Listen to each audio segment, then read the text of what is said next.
रिया, देख वहां कोई पड़ा है ना शायद। हाँ माँ। अंकल जी, अंकल। पा, पानी।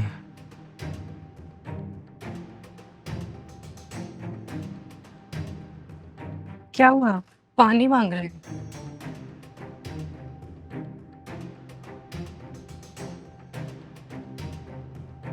अंकल जी, अंकल जी पानी।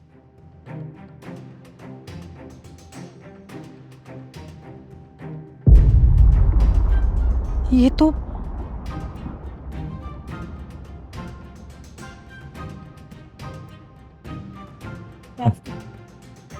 बेटा, मुझे लग रहा है ये भूख प्यास के कारण बेहोश हो गए हैं। हाँ माँ, इनको तो बहुत तेज बुखार भी है। बेटा, तू इनका इलाज कर देना, तू तो डॉक्टर है। तू ऐसी दवाई दे दे कि ये ठीक हो जाएं। माँ, सिर्फ दवाई देने से नहीं ठीक होंगे ये। तो तो फिर हम इन्हें अपने घर ले चलते हैं, क्योंकि अगर ऐसे छोड़ के गई तो कुछ भी हो सकता है ना। हाँ माँ, आप चिंता मत करो, हम इन्हें घर लेके चलते हैं। और बहुत वीकनेस भी है, इनको ग्लूकोज देना पड़ेगा। ठीक है। अंकल जी, उठिए, उठिए।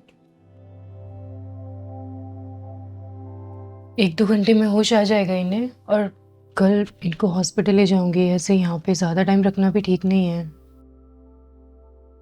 हाँ बेटा, तू एक डॉक्टर है और तेरा काम है लोगों की जान बचाना। तू बस वही कर रही है। हाँ माँ, पर देखो ना, ऐसे कौन से बच्चे होते हैं जो अपने माँ बाप को ऐसे मरने के लिए छोड़ देते हैं। चलिए ना, डिनर करते हैं।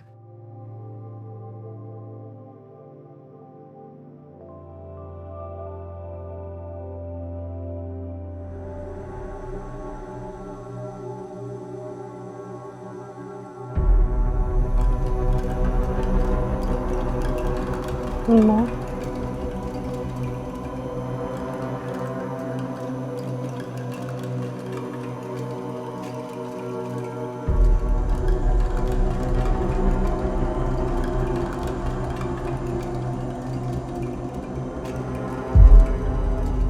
मैंने कभी सोचा भी नहीं था कि ज़िंदगी में दोबारा कभी तुम्हारी शक्ल भी देखूंगी।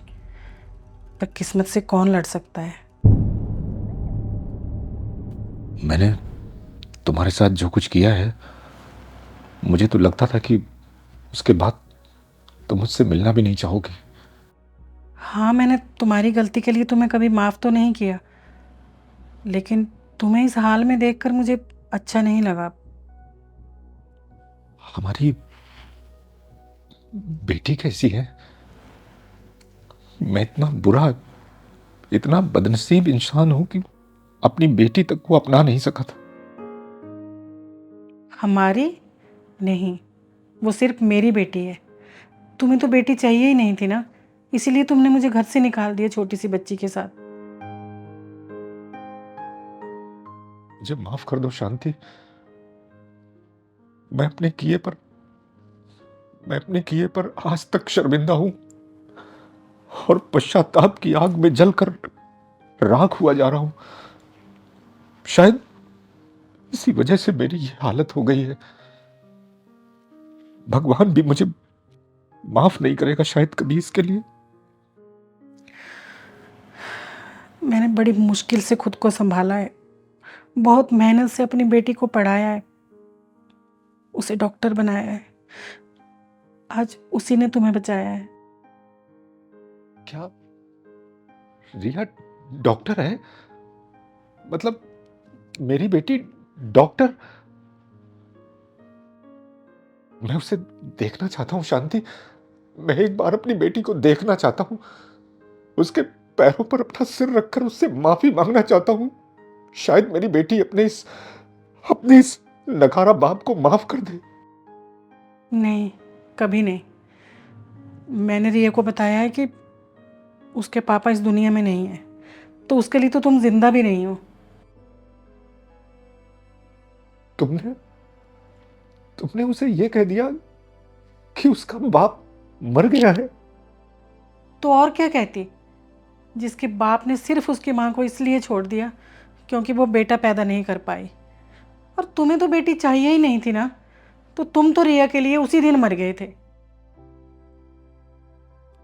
मुझे मुझे माफ कर दो शांति।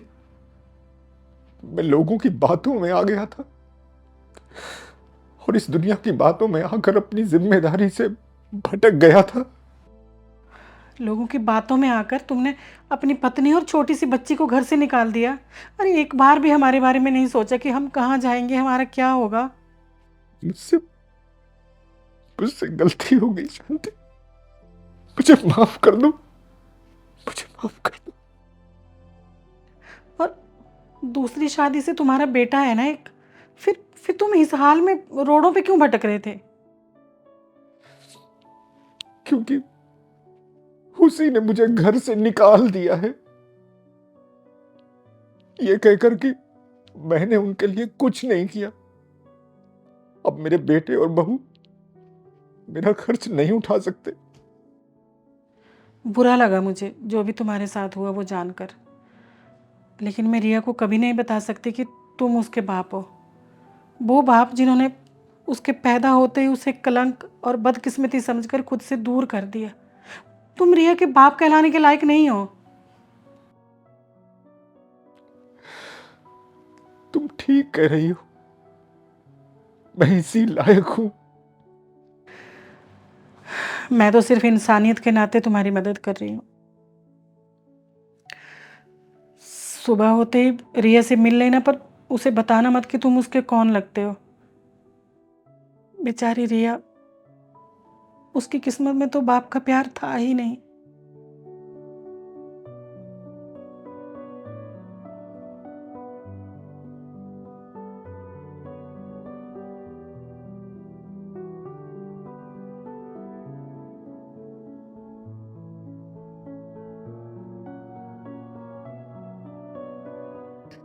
माँ, आपने कितनी परेशानियां झेल कर मुझे पाला है। मैं कितनी लकी हूँ जो आप मेरी माँ है, और आपने मुझे माँ बाप दोनों का प्यार दिया है।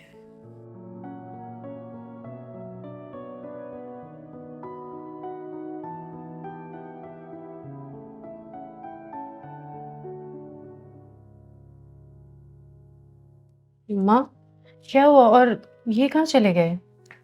शायद अपने घर चले गए। ये ले, ये छोड़ कर गए हैं।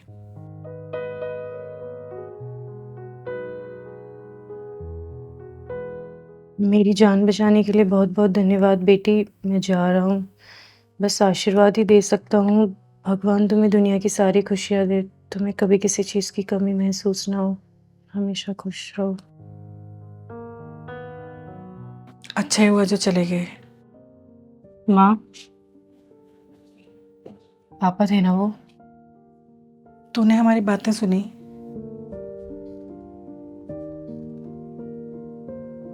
मुझे माफ कर देना बेटा। नहीं माँ, आपकी गलती है ही नहीं। आपने तो मुझे सब दिया, माँ का प्यार, बाप का प्यार। और आपने जो किया बिल्कुल सही किया। आपकी जगह कोई भी होता तो वही करता। और जो मुझे नहीं अपना सकता वो मेरे लिए भी कुछ नहीं है।